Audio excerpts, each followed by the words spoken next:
Hi, Doug Bird from Doug Bird's Tackle World here for this weekend, the 24th and 25th of April 2021.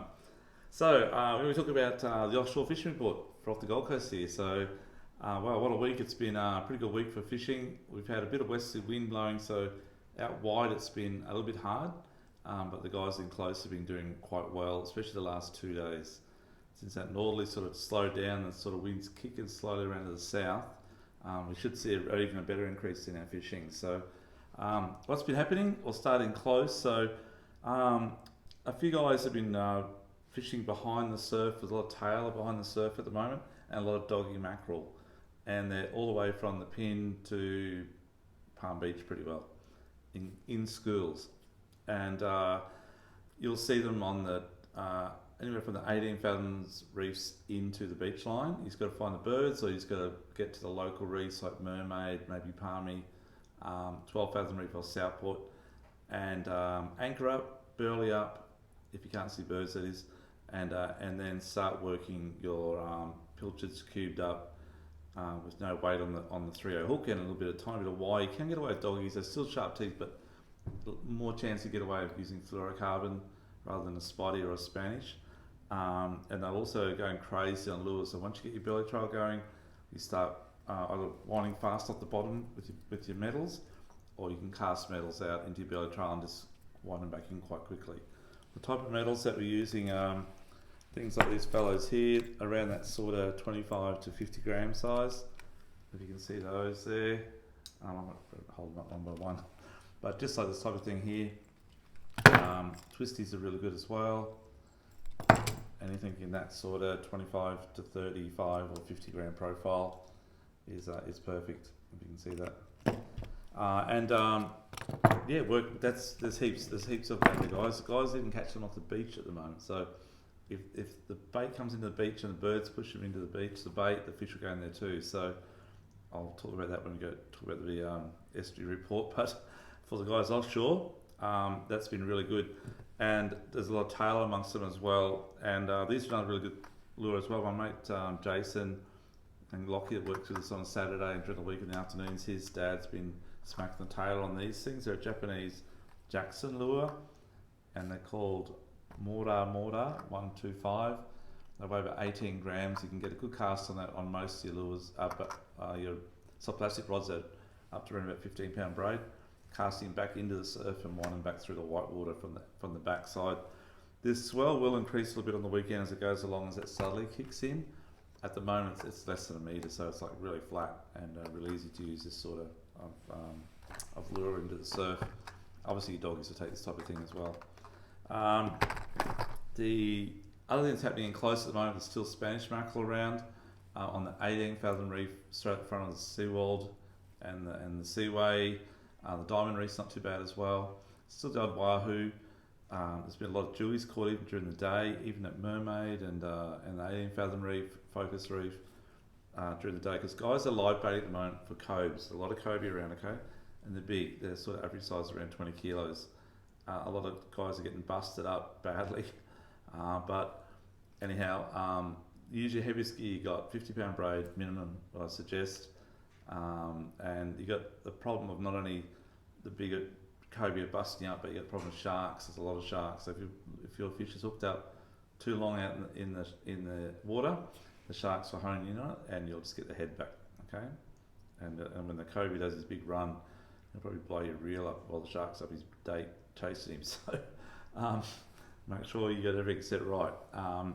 But yeah, so lots of live baiting on the bottom, mid-water, and on the top on a balloon or set at the back of the boat.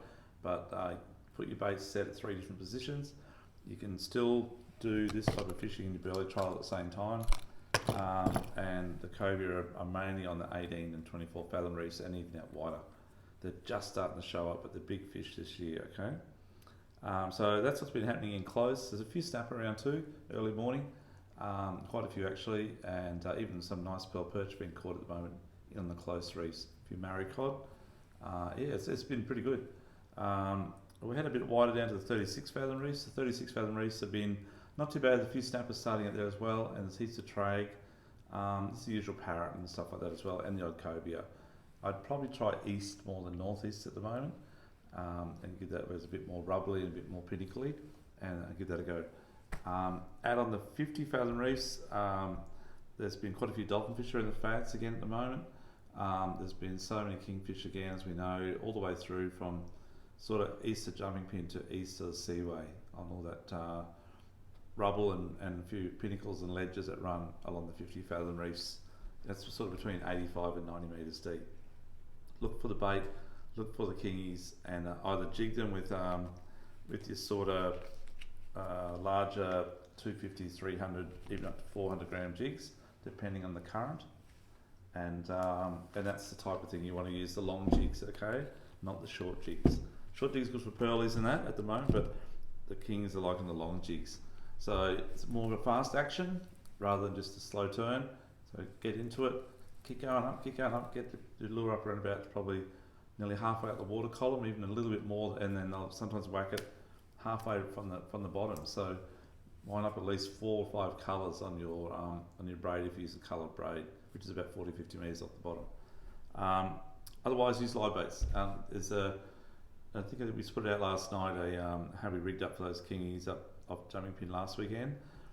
We used a live bait on a snapper lead type rig. Just jump on YouTube, you can see how we did it, and that works really well as well. Yeah, that's probably about it on the sort of inside 100 metres. Outside 100 metres, fishing's been extremely good again. So the guys that are fishing that sort of 300 metre line, a lot of bar cod, a few flame snapper, and a few other type of fish that are really exotic and very nice to eat. The guys that are marlin fishing, there's been a few blue marlin around. They've been a bit sketchy on hooking up, but there's definitely plenty of strikes and the odd really big fish amongst them as well. A few wahoo and a few tuna. So the tuna traditionally start to rock up around winter time. They've been around all year actually, but that's their prime time is August, September. But there are a few out there caught again last weekend. They're around that sort of 30 to 40 kilo mark. So definitely keep an eye out for those. The odd big dolphin fish, the odd big wahoo, and amongst all those as well, we're trying to skirt lures around. That's probably about it for spanner crabs. So spanner crabs, there's a bit of currenting close at the moment on that 24 fathom or 50 metre line. So you may have to put a brick onto your spanner crab pots so they don't drag, and also 2 floats so the first float doesn't get pulled under, or will get pulled under, but the second one won't. So run those 2 floats about 1.5 metres apart. Start off Q1, 50 metres. There's the spanner crab guys out there as well, probably in the same area. But definitely spanner crabs will go, and they're really big at the moment. They're huge crabs. You might have saw it last week in our post on Facebook, the size of those big crabs. Great catch by those people as well. Yeah, so yeah, check it out. Fishery Report will be out on here soon, and also on Facebook later this evening. Until then, good luck offshore over the weekend. We've got really good weather. Tomorrow's forecast, just for the record, is meant to be 10-15 knots from the south and a little bit east in it, and then Sunday is very much the same with a bit of 20 knots supposed to be kicking in later in the day. You look at one side, shows 20 knots coming in around about 2 o'clock. Look at the other side, shows it dropping off at about 2 o'clock to about 5 knots. Take your pick.